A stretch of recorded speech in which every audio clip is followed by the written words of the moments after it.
Today on the Director of a Dream Life 50 Plus podcast, I have the very lovely Connie Inukai, who is based in Maryland near Washington. Have I got my geography right? Did you say near Washington? DC. Near Washington, DC. And Connie is an inventor, a grandmapreneur, an author, and a caregiver to her two young grandchildren. And obviously living proof that a second act entrepreneur can succeed. It's not too late and you're not too old so at any age. So welcome, Connie. It's lovely to have you here. Thank you so much. You haven't always been an inventor, have you? But that's how you've really come into your own over the last few years, haven't you? So what did you do before and how did you get here? Well, I was a professor at the University of Maryland for 35 years. Mm-hmm. And I used to teach technical writing to engineers and computer scientists about how to write their reports better. Right. And I absolutely loved it. And I used to inspire my students who were graduating seniors mostly on what to do to be successful in their career, and writing was a big part of it. So actually, after I retired, I didn't retire because I had to, because of my age, even though I was 68 when I retired. Right. I didn't retire because of that. I retired because I had so many ideas of my own, and instead of just inspiring students, I decided to inspire myself. Wow. Other people my age. Well, that's brilliant, because a lot of people do have ideas, but they no longer have the passion to see them through, because you think, oh, if I'd thought about it 30 years ago, well, maybe. But a lot of people forget that 60, 70, we could be here for another 20, 30 years. So Exactly. Why not be doing what you want to do? And passion has no age. Exactly. Yeah. So how did you tell us what it is that you invented and how you got the wherewithal to get it produced and out to the market? Well, I got the idea because I used to go out to eat with my friends and with my family, and nobody could read the menu because the print was too small and the restaurant was too dark. So we had to pass around reading glasses, or we would hold the menu like this. Or like this. That's me. or take off our glasses to read it. And I said, there's got to be something. And so I invented Tip and Split. This is my product. Can you see it? Yes. Yeah. For anyone listening on the podcast rather than seeing the video, it looks like a calculator with an extension on top, doesn't it? That's a magnifying glass, isn't it? Right. It's got a magnifying glass, and it also has a light. So you can shine it if the restaurant is too dark, because I used to walk around the restaurant and look for a candle because I could not see it. Yeah. And so this is great for reading the menu, the bill. And then I added on a few little fun things to it. And I added a calculating device. It's not a real calculator, but you can push a button, put in the amount of the bill, push enter, put in a tip, say 18, 20, 21, whatever you want to do. Push enter, it will tell you the tip. You push enter, it will tell you the total bill plus the tip. Then you can push enter again, and it'll ask you if you want to split it, and you can say 5. And it'll tell you what each person. Right, so like 5 people in your party. Yeah. Wow, that is brilliant. Yeah. Thank you. And I would think a lot of ages could do with the calculator part anyway, couldn't they? I started inventing it right before I retired, and I told my students about it, and they said it's not just for older people. Yeah. Okay. It's also for us. First of all, when we've had too much to drink, we can't add anything. Good point. And second of all, younger people really don't know math. Yeah. They're so used to calculators. So I invented this because a lot of people, there are apps that do the calculating devices. But a lot of people my age don't want to use a smartphone in the restaurant when we're eating. So this is to keep the phone away from the table. So you can just not be tempted to look at your text messages and you know, your emails and all that. So that's what this is for. Yeah, yeah. I think it's fantastic. But Thank you. having that idea, because you had the problem, so you found a solution. Yes. How did you manage to sort of find, I call it the wherewithal, it's such an old lady word, find the wherewithal to get it into production? Well, the best thing that happened to me is I'm divorced from a brilliant mathematician, Right. and we're friends. And he can do anything. He's an electrical engineer and a mathematician. And I told him my idea, and he developed all the algorithms to make it run smoothly. So it's just push a button this, push a button that, push a button this. So then I mean, he's been working with me the whole time.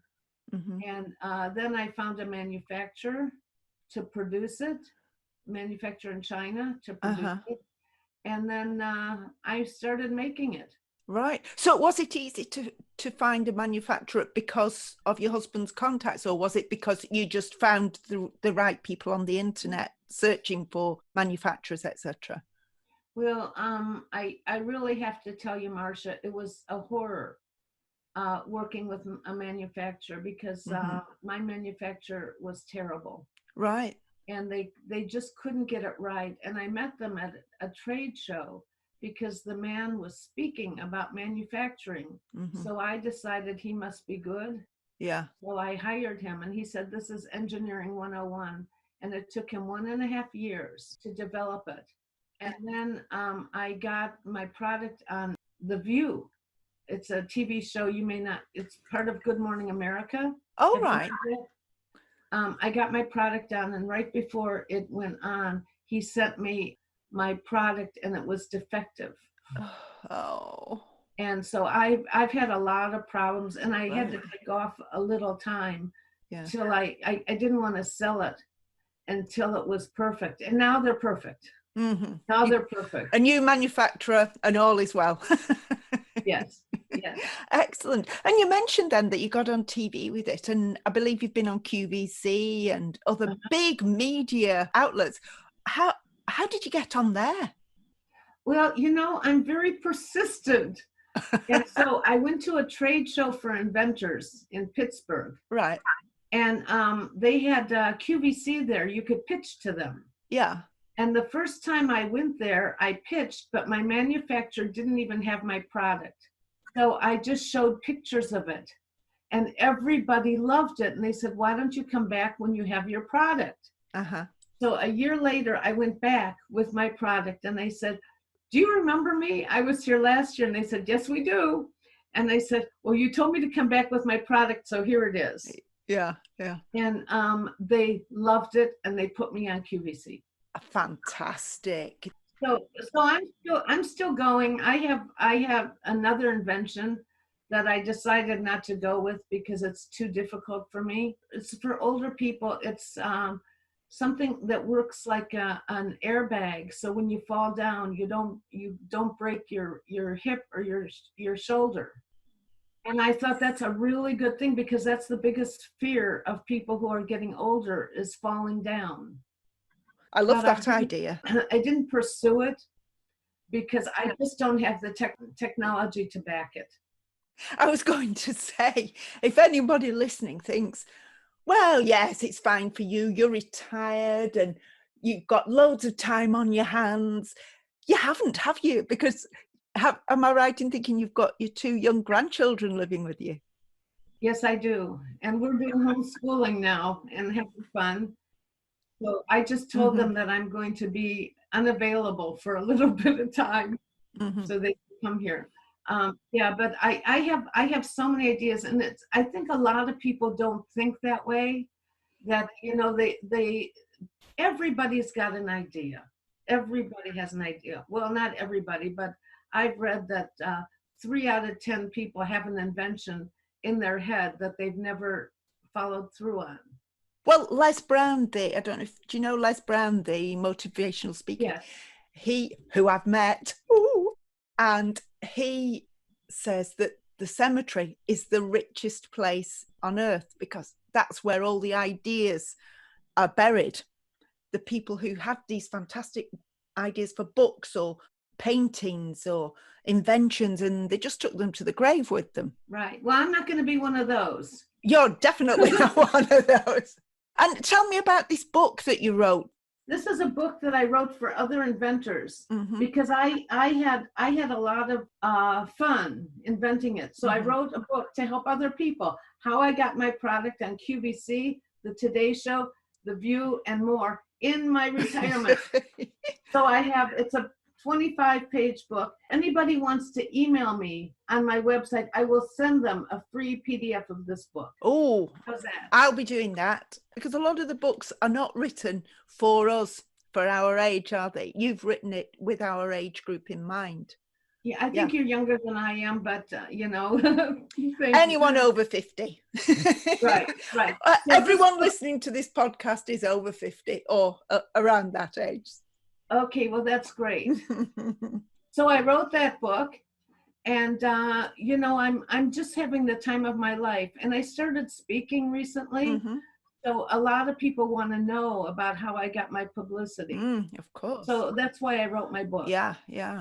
And how are you doing over in the States now with coronavirus? I mean, we're very fortunate in the respect that we have the internet, we have phones, we have everything. We're not out of contact, are we? It is a very strange life that we're all living at the moment. How is that affecting you and your family? We're having a lot of time together, and I am absolutely loving it. But I'm doing one more thing. I used to be a writing teacher, so I'm writing a book about my life. Not really all about inventing, but it's about me and my parents and my grandparents and all of my experiences, so that I can pass it down to future generations. Yeah. And the reason I thought about this, Marcia, is that I thought about it way before the coronavirus, but I thought about it when Kobe Bryant died. He was a big basketball player, and he died in a plane crash with his daughter. Everybody, his future generations, are going to know everything about him. Yeah. Because he was in the news all the time. But what about the ordinary people like us? Who's going to know about us? So I decided to write my story so my children will know about me. I keep pushing my grandchildren to realize that they are living a huge moment in history. So write everything down, and I'm collecting newspaper headlines, etc., for one of my grandsons who's putting a memory book together. And what we're doing now and how we've had to adapt our lives will be a huge part of history in a few years' time, won't it? Oh yeah. Well, this is really, really something, and most people have the time to do this. So I spent weeks gathering up all of my old pictures, because the new ones are on digital on the phone, but I learned how to put the old photo albums into digital format. Right.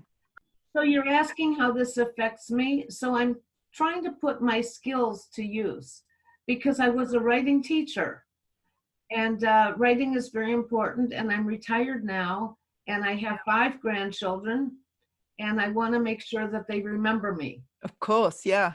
I think that's an amazing idea. Well, I'm having a very fun time learning now about how to make a book, how to use templates to organize it, what kind of text to write.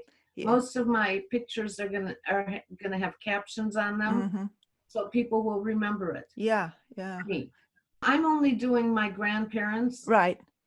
And my parents, I'm doing a lot about my parents. Not a lot, maybe 2 pages for each parent. Right. So it's from information that you know already. And pictures that I have of them. Yeah. And then I haven't gotten yet to. I'm still at high school. Right. Oh, talking about that, now seems like a good time to ask you the question that I do ask most of my guests. If you were to meet the teenage Connie and she could see you now and what you're doing now, what would she think, yes, I'm really proud of the way we did that? And what might you think, I wish we'd approached that differently going through our life? That's a very interesting question. And I'll tell you, one of my pivotal points in my teenage years was I had a boyfriend who died in a car crash. Right. And it was devastating to me because he was brilliant. I was so happy to have known him. And he died. And he was so good. He was 16 years old and already planned to go to Yale. Wow. And he was much more brilliant than I ever was. So I sort of made a commitment that I would do everything that he can't do. So I think that I am doing my job. I think I'm fulfilling my commitment to Clayton. Yeah. And he's actually a big part of not a big part, he's like 2 pages in my book. Right. Yeah. Yeah. So it's kind of influenced your perspective going forward all through your life then. You know, right now, we always think about, like life is short, make the most of it. But I really learned that at age 15. Yeah. Yeah. Oh my goodness. So that's an interesting question.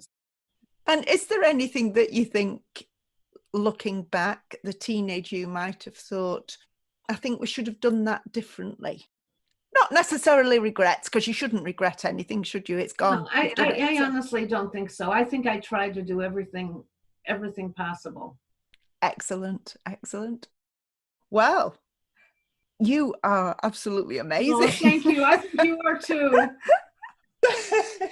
To have the passion to bring this tip and split to the market and promote it the way you have on like primetime TV, etc.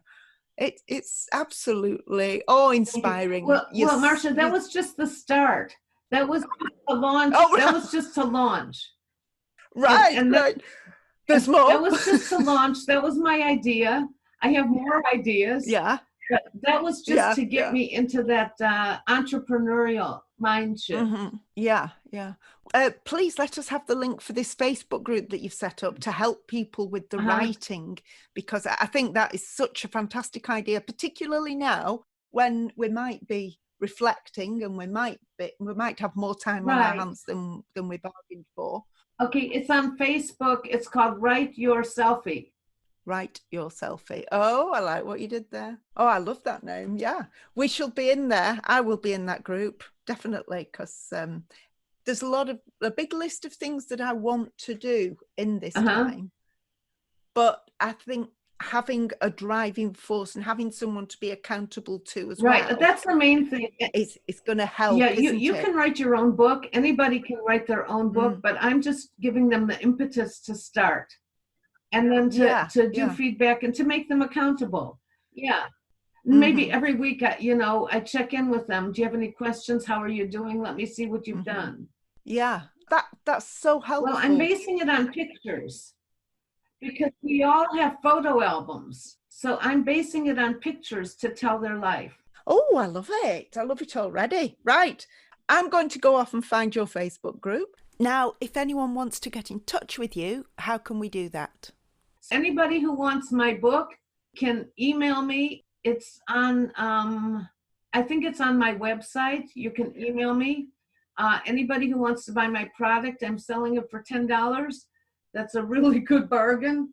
And then anybody who wants to write their selfie, that's great. And anybody who wants to talk about inventing to me can connect with me. Right, yes. Okay. I'm going to put all the links in the show notes. But yes, you said that's a special deal, isn't it, on the product itself? I normally sold it for $19.95, and now it's $10. I just changed the price for you. Fantastic. That's what we like to hear. So yeah, as I say, all the links will be in the show notes. Do keep in touch. Thank you so much. And have a lovely day. Thank you. Bye. Thanks, Connie. Thanks.